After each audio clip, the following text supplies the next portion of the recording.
The South Atlantic in the early weeks of World War II was a place of deceptive tranquility, its vast horizon uninterrupted except by the rolling swells of the open ocean and the occasional silhouette of a merchant vessel plodding along its lonely course. With no visible signs of the conflict tearing Europe apart, these waters lulled many into a false sense of security. But beneath the surface calm, danger stirred. A sleek predator stalked the sea lanes with deadly precision. Her name would soon echo with fear and fascination across Allied command centers and within the hearts of merchant sailors.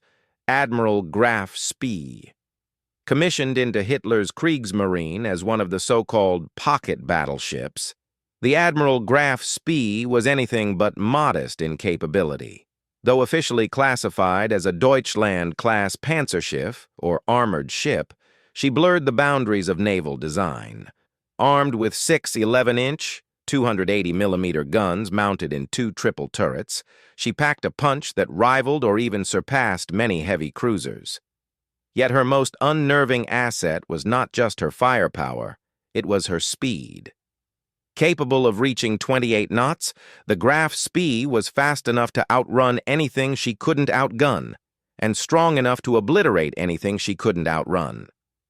Built with range and endurance in mind, the vessel was designed for commerce raiding, a throwback to the German surface raiders of the First World War.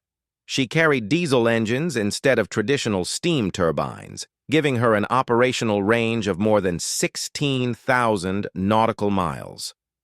With this formidable mix of mobility, autonomy, and firepower, she was perfectly suited to unleash havoc in the sprawling, underdefended shipping lanes of the South Atlantic and Indian Ocean. In September 1939, shortly after war was declared, the Admiral Graf Spee slipped her moorings and ventured into the open Atlantic under the command of Captain Hans Langsdorff, a disciplined and thoughtful naval officer. Langsdorff, who adhered to the traditions of naval honor, would not launch attacks indiscriminately. He followed the laws of naval warfare, ordering the crews of targeted ships to abandon vessel before sinking them and treating prisoners with dignity. But make no mistake, his mission was to destroy Allied shipping, and in that endeavor he was ruthlessly efficient. For weeks, the Graf Spee became a ghost of the South Atlantic. Her presence was felt long before she was ever seen. Merchant ships began to disappear. Reports filtered in, telegraphed distress signals that ended mid-transmission, sightings of a gray hull flashing across the horizon, rumors of survivors being picked up and taken aboard a mysterious raider. In a carefully orchestrated campaign of destruction, the Graf Spee sank or captured 9 merchant vessels between September and December 1939, accounting for over 50,000 tons of Allied shipping. Each attack was swift and calculated. Approaching from over the horizon or under cover of night, the Graf Spee would intercept freighters, compel them to stop, and then send over boarding parties to seize cargo, examine ship papers, and detain crews. Once the cargo had been assessed and any intelligence secured, she would dispatch her victims to the seafloor with shells or scuttling charges. The sinking was not just an act of war. It was psychological warfare, sowing panic and confusion in the shipping lanes that were vital lifelines for Britain's wartime economy. British intelligence, scrambling to interpret the chaos, had difficulty pinpointing her location. The vastness of the ocean worked in the raiders' favor. Meanwhile, Langsdorff cleverly employed deception, changing course frequently, using neutral markings, and employing captured Allied wireless codes to mask his movements. The Royal Navy had been caught off guard. It dispatched hunting groups, aircraft carriers and cruisers, to corner the predator. But the South Atlantic was a hunter's paradise, and Graf Spee remained just out of reach. Yet, as devastating as she was to the merchant marine, Admiral Graf Spee was not invincible. Her aggressive campaign was never meant to last indefinitely. Supplies dwindled, mechanical issues mounted, and the Allies grew more determined to track her down. Eventually, her path would lead to a dramatic confrontation off the coast of South America, one that would change the trajectory of her deadly voyage forever. But in those early days of the war, before the headlines screamed of her final showdown, Graf Spee was a legend in the making, a ghost ship, gliding across the waves, sinking ships, capturing prisoners, and haunting the Royal Navy's every thought. She was Germany's first great surface threat of World War II, a grim reminder that even in a world dominated by air power and U-boats, the battleship still had a story to write in fire and steel. Commanded by the cold, methodical, and deeply principled Captain Hans Langsdorff, the German pocket battleship Admiral Graf Spee was a marvel of engineering and naval strategy. Langsdorff was not a man of bombast or ego. He was a naval officer in the truest old-world sense. He exuded a quiet intensity, a disciplined intellect honed through years of service in the Reichsmarine, and before that, the Imperial German Navy. He carried himself with the weight of duty, tempered by an unshakable moral compass. In an age of total war, Langsdorff represented a breed of commander who still clung to the ideals of naval chivalry and honorable warfare. In the final days of August 1939, as the world teetered on the brink of catastrophe, the Graf Spee silently departed her home port at Wilhelmshaven under the cover of darkness. With her diesel engines humming and her gray hull blending into the misty waters of the North Sea, she slipped through the Denmark Strait, navigating between Iceland and Greenland, and emerged into the vastness of the Atlantic Ocean before the first shots of the war had even been fired. This strategic deployment, made in anticipation of the war's outbreak, was not a rash act of aggression. It was a calculated move, the opening move in a deadly chess game that would be played across the globe's oceans. Langsdorff's orders were precise and unwavering. Initiate commerce warfare against Allied shipping in the South Atlantic and Indian Oceans. Disrupt the vital lifelines connecting Britain to its colonial and commercial holdings. Sink merchant vessels, deny the enemy the raw materials and goods essential for sustaining its war machine, and tie down Allied naval resources in a desperate hunt. Yet Langsdorff had not been given carte blanche to wage war by any means necessary. On the contrary, his directives included an explicit instruction that set him apart from many of his contemporaries. He was to obey the prize rules, a maritime code of conduct rooted in the old laws of war at sea. Under prize law, a raiding warship was obligated to stop merchant vessels, board them peacefully, examine their papers and cargo to confirm if they were aiding the enemy, and only then, if deemed a legitimate target, proceed to sink them, but not before ensuring the safety of their crews. Lifeboats were to be lowered, radio communications were to be silenced. Survivors were to be rescued and treated with respect. In a war that would soon come to be defined by civilian suffering and mechanized slaughter, this approach seemed almost archaic, a holdover from a more gentlemanly era of combat. Yet Langsdorff believed in it. To him, his mission was not just an assignment, it was a duty bound by ethics. He saw the merchant sailors not as enemies to be exterminated, but as professionals caught in the machinery of war, deserving of protection even as their ships were consigned to the deep. This sense of honor guided every decision he made at sea. As winter crept across the Atlantic in late 1939, bringing with it roiling gray skies, steel-colored swells, and biting wind, the Admiral Graf Spee sailed on, unseen, unfixed, and undefeated. For months, Captain Hans Langsdorff and his crew had prowled the open ocean like ghosts. The sea, vast and indifferent, became their ally. Its storms masked their movements. Its distance kept the Royal Navy guessing. And in this desolate arena, the Graf Spee conducted a war that seemed almost out of time. Less a modern blitzkrieg than a 19th-century naval campaign conducted with 20th-century weaponry. Between September and December 1939, the Graf Spee struck with deadly efficiency. Merchantmen, British, French, and Allied, vanished from shipping lanes as though swallowed by the sea. First came the Clement, a British freighter carrying manganese from Mozambique. Then the Newton Beach, Ashley, Huntsman, Trevanion, Africa Shell, Doric Star, Tyroa, and Straonshall. One after another, they were intercepted, boarded, and sent to the bottom, their smokestacks and sterns vanishing beneath the cold Atlantic waves. In all, 9 vessels were destroyed, totaling over 50,000 tons of vital cargo, raw materials, grain, oil, foodstuffs, each one a thread in the lifeline connecting the empire to its colonies and allies. But this was not a campaign of carnage. It was a campaign of calculation. Langsdorff was no pirate, and the Graf Spee no floating butcher's shop. He ran his ship like a man of war from another century, one that obeyed the codes of naval chivalry, even as Europe convulsed in the most mechanized war it had ever seen. When he sank a ship, Langsdorff ensured that every crew member, every cook, every radio operator was brought aboard or set adrift with food, blankets, and navigation charts. His ship became a floating hostel for survivors who were fed German bread and coffee even as their livelihoods smoldered on the waves behind them. At times, over 300 survivors were housed aboard the Graf Spee, far more than the ship was designed to accommodate.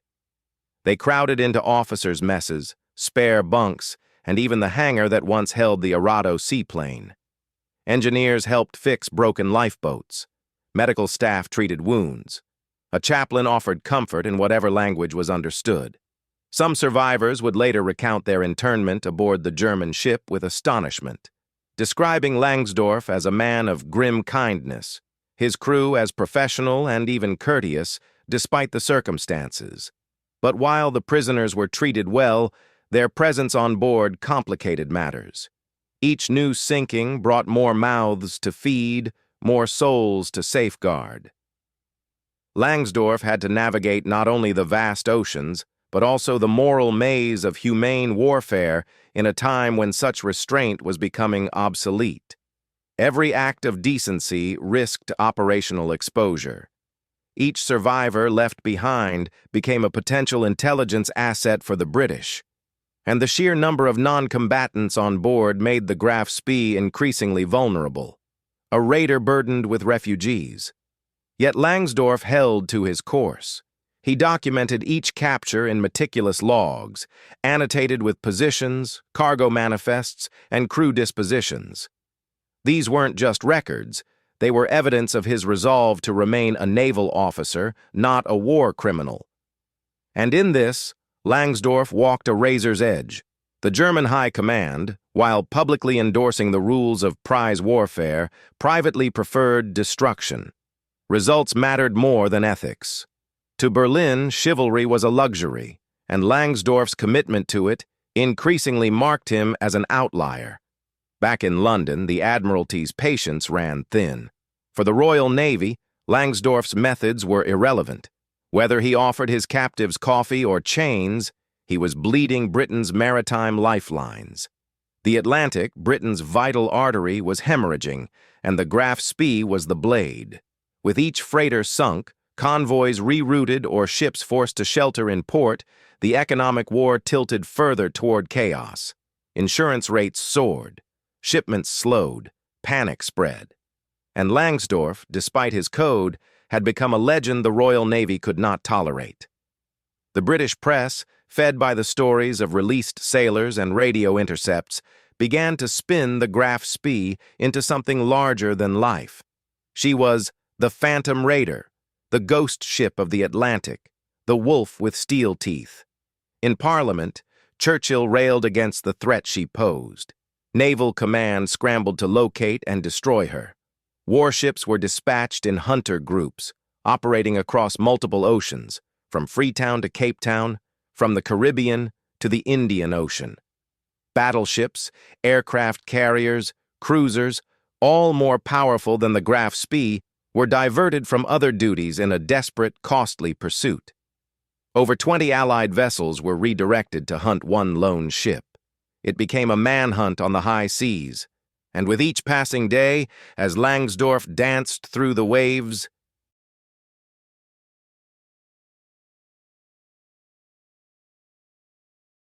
he tightened the noose himself. The more damage he inflicted, the more determined the British became to bring him down. Intelligence poured in from merchant survivors. Wireless intercepts provided snippets of German chatter. Neutral nations reported sightings. Slowly, painfully, a map of Langsdorff's movements began to coalesce in the war rooms of London. To Langsdorff, the walls were closing in. Supplies were running low. Ammunition was finite, and the ship, while powerful, could not face a British battle group in open combat. Still, he pressed on, honoring the mission, honoring the code. He did not bomb civilian ports. He did not massacre survivors. He disrupted the empire, yes, but he did so as a man of rules in an age of rule breakers. By December, the Graf Spee was an enigma with a bounty on her head. To the Kriegsmarine, she was a symbol of prowess. To the British, a specter. To her captain, she was a burden of purpose, precision, and principle. But the clock was ticking, and the Atlantic was not endless. Sooner or later, every wolf is found. Back in London, the British Admiralty had had enough. The losses inflicted by the Admiral Graf Spee were not just numbers on a board, they were symbols of strategic failure, of a predator roaming free in waters that should have been under Allied control. Merchant ships were the veins and arteries of the British Empire, and Langsdorff had been slicing through them with surgical precision.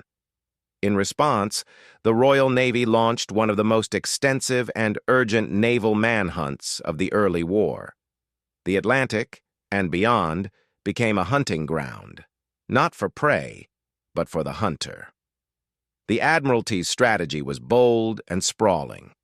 8 hunter-killer groups were dispatched, each composed of a mix of cruisers, destroyers, and in some cases capital ships.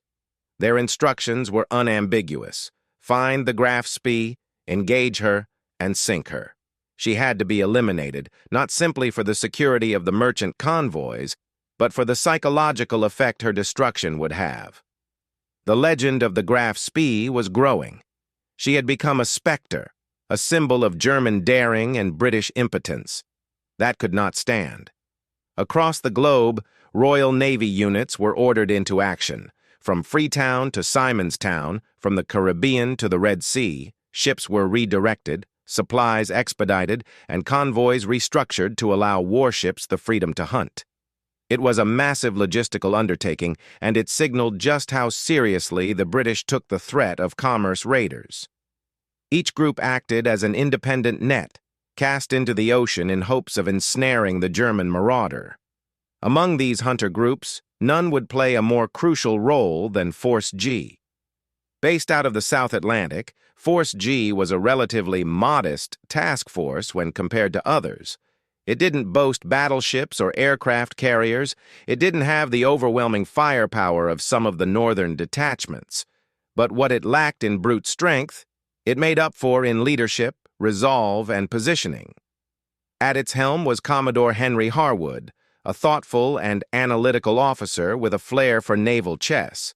Harwood believed rightly that the Graf Spee would not remain in the mid-Atlantic indefinitely. As fuel and provisions ran low, she would seek resupply or head toward friendlier, or at least neutral, waters. He wagered she'd soon appear off the coast of South America. Harwood deployed his ships accordingly.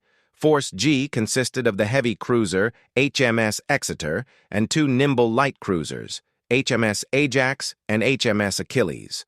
Though smaller than many of the Royal Navy's capital ships, these vessels were fast, well-drilled, and ready. Exeter packed 6 8-inch guns in 3 twin turrets, while Ajax and Achilles each mounted 8 6-inch guns. It wasn't an even match against the Graf Spee's 6 11-inch guns, but Harwood understood that battle wasn't always about raw firepower. Tactics, surprise, and coordination could tilt the odds.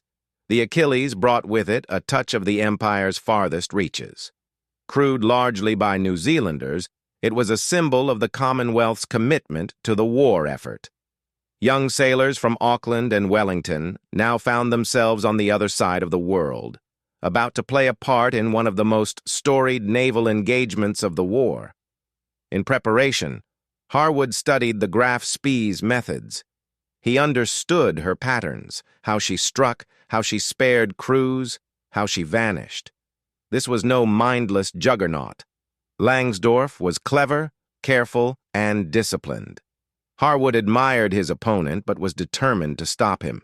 Using wireless intercepts, survivor testimonies, and even reports from neutral ships and ports, Harwood built a picture of where the Graf Spee might strike next. He calculated that Langsdorff, with his stores dwindling and pressure mounting, would head toward the shipping lanes near the River Plate estuary, off the coasts of Uruguay and Argentina. It was a logical target, rich in traffic, lightly protected, and close to the neutral ports of Montevideo and Buenos Aires.